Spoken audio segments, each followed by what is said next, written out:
Check it. I'm Dennis Wisco with Wisco Weekly, and here's another entrepreneurial video for you of the Recall Newsom campaign. Yes, there is entrepreneurial advice that you can learn from the Recall Newsom campaign.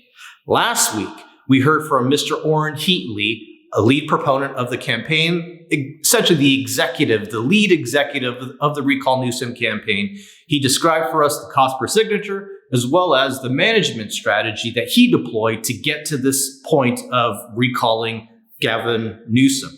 On this video, we're going to hear from Mr. Mike Netter, another lead proponent of the Recall Newsom campaign, and he shares with us what exactly would change by replacing Gavin Newsom with the new governor. Also, stay tuned at the very end of this video. I want to share with you some additional insight as I've had the chance to follow someone like Larry Elder for the last 5-6 years. I've had the chance to interview Orrin Heatley and Mike Netter, and I want to share with you some advice as we get to this recall election. Actually, ballots are already out in the mail, and you probably already have them, but September 14th is really the deadline that this will all go down. So I want to share with you some additional insights. If you're undecided on who to vote for and what to do, I want to share with you some insights on Mr. Larry Elder. Stay tuned.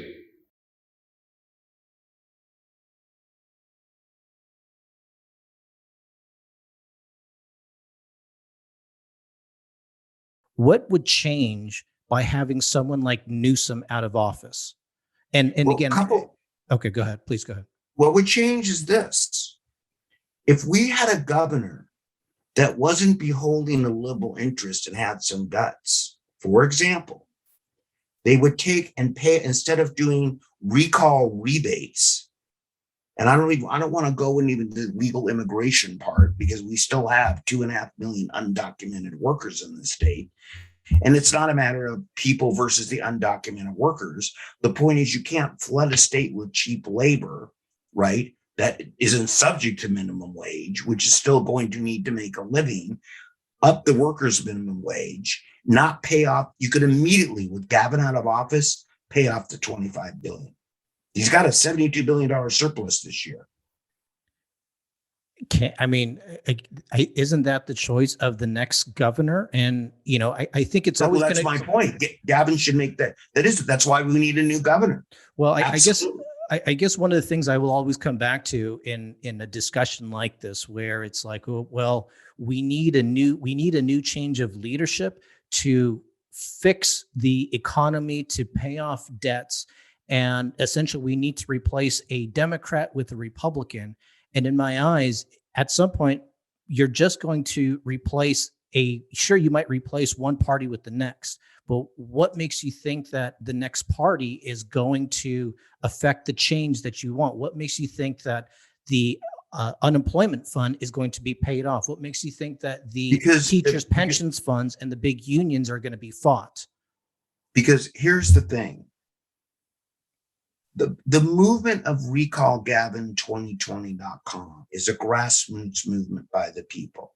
And you said something that's absolutely correct. This isn't about the Republican Party. They suck. This isn't about the Democratic Party. They suck. Let's break down into what California is politically before I get to more about the business climate, which you really need to understand, which is something at your tender age of how old? 42, sir. 42, okay? You may not remember, that scares people because you haven't been subject to it, but I'll get there in a second. The most frightening thing that's happening in America right now economically, that's happening under the theory of liberal rule, but the Democratic Party and the Republican Party both suck. There's 9 million Democrats in California, 5.5 million Republicans, and 6.5 million NPPs. No party preference. You know that. It's the largest block of voters, second only to the Democrats. The reality is a couple things are going to change. You see this? Yes. Recall itself was the largest initiative, you know that, in American history, and the largest volunteer effort in American history. And what we did for 50 cents a signature, let's expand that quickly. We've returned power to the people. Well, what's getting a new governor going to do about it? Let me explain deeper. A recall is an initiative. It's all that it is under the term you know as direct democracy. Initiatives to recall a state official are 12% of the people that voted for governor last time. Everybody out there nod their head yes. To do a California constitutional amendment, it's 8% or 998,000 this week of the people that voted for governor last time. To do a new law is only 663 signatures or 5% of the people that voted for governor last time. Roll with me, I'm giving you a lot of data. Traditionally, what's happened is big entities, the big tobacco companies, the big markets, the big unions, the big party have put initiatives on the ballot because we were told when we did the recall, it would cost a minimum, you morons, speaking to more to myself, of $5 a signature. So to get 2 million signatures, you idiots need $10 million. They forgot the people. We got this done for $910,000. What that means going forward is the people of California under direct democracy have the ability to everything I just talked about. We can do legislation for it. Now, before I allow you to speak, even though it's your show, roll with me. California, when you say, well, let me explain something. The last 4 ballot measures, and the Republicans have put none on the ballot, so let's be real, they've all been Democratic. More taxes, more this, more that, whatever, have been defeated handily by the people of California. So they've beaten down the liberal, I'm going to call it the liberal idea of what we used to call it, we still do tax and spend. Tax more, spend more, tax more, spend more. And I'm going to explain why that's very dangerous, everything I was talking about. So I don't need the politicians and you don't either. We could put our own initiatives and write our own laws with a few lawyers very inexpensively if you would let us change politics the way that we know it. That's what the recall is all about. It's about leading the people of California to taking charge of a fate which the politicians won't do for us. Getting a new governor is just the first step. And getting a new governor sends the biggest fear into politicians, which is losing their job and power. That's all that they care about. And I don't give a damn what side it is. Now, go ahead. You're going to say something. So you do bring up a clear demarcation of kind of the steps that are taking in order to take back the California economy. One being recalling the governor and the powers that the governor has, all the policies and the influence that the governor has. But I guess let's get to the second step then, because I know you're mentioning all these numbers of how many people, you know, have signed up to recall the governor and the cost that of 50 cents per per signature.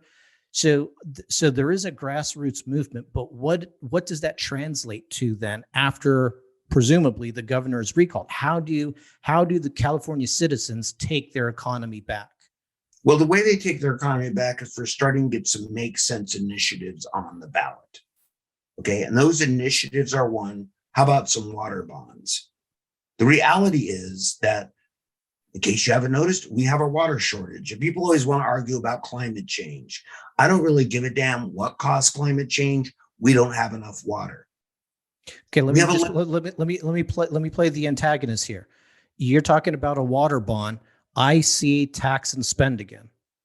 No, it's different in a bond versus a tax. And let me slow you down 1 second. Okay. Because I don't disagree with that. We need new look, let me take a step back. The basic job of government, when I started off this podcast saying government's getting into the boardroom, you must have X amount of women. We have to separate we can't separate the boys and the girls' toys in a store. Yeah, that's high on my friggin' list. That's not government's job.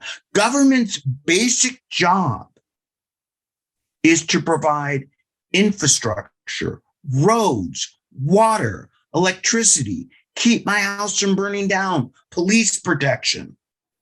Mike Netter brings up a really good point when it comes to what a state government, and specifically the state of California, should be providing to its citizens, and that being infrastructure. water, gas, electricity, roads, law enforcement, internet. And we know that Larry Elder does take on a particularly strong position when it comes to upholding the rule of law, and specifically then having a strong and solid law enforcement base.